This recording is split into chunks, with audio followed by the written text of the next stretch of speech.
there's an extension. It's there until January 31st if they get an agreement in Parliament before they leave the EU before. But what happens on the UK side? So Boris Johnson now wants an election. There's a couple of ways in which he can get it. That's right. And his first route today is to try to use something called the Fixed Term Parliament Act, which actually is quite a difficult hurdle he's got to overcome. He needs 2/3 of all the MPs in the House of Commons to vote to hold an early election in order for that election to take place. And it doesn't look like he's going to get that today because the Labour Party, the opposition party, won't back it. OK, but there are two other ways, right, that he could get it. And that would mean a possible general election on December 9th. If we get one, does the Conservative Party win? Well, you're asking me to predict an extremely difficult political... Seconds. Yeah, exactly. No, it's incredibly hard to predict elections. I think with no Brexit done yet, it's very difficult for Johnson. He will face a big challenge from the Brexit Party, which is campaigning for an even harder Brexit than he's after, and they could cost him votes. So I wouldn't necessarily think that Johnson will win big. Tim, you are expert at this. Would you explain why politicians are avoiding the franchise of democracy?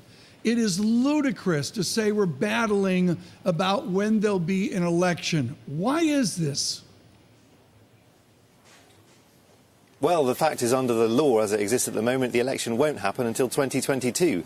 Johnson is doing his best to try and bring that forward to December, but he needs support from MPs to go there as well. I guess when it comes down to it, people don't want to put themselves up for election if they don't think they're going to win.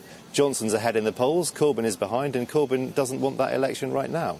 What is the response of the public to this? Just over the weekend, just within the firmament of the United Kingdom, what's the response of the public to the fact Labour doesn't want to give them a vote?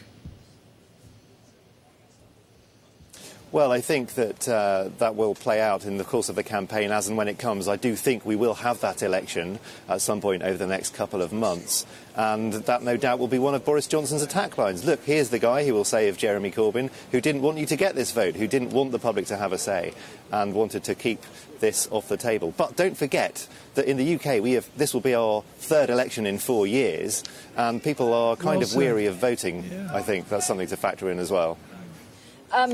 Tim, when you look at the possibility of a no-deal Brexit, right? So it's not going to happen in 2019, but could it happen in January 31st, 2020, or when we come down to negotiating our future relationship with the EU?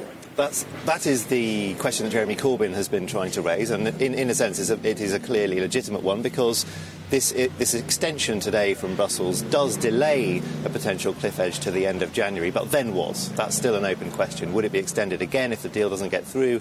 And then also there's a transition period, don't forget, which runs out at the end of December. So there's concern there could be another cliff edge for no deal at that point.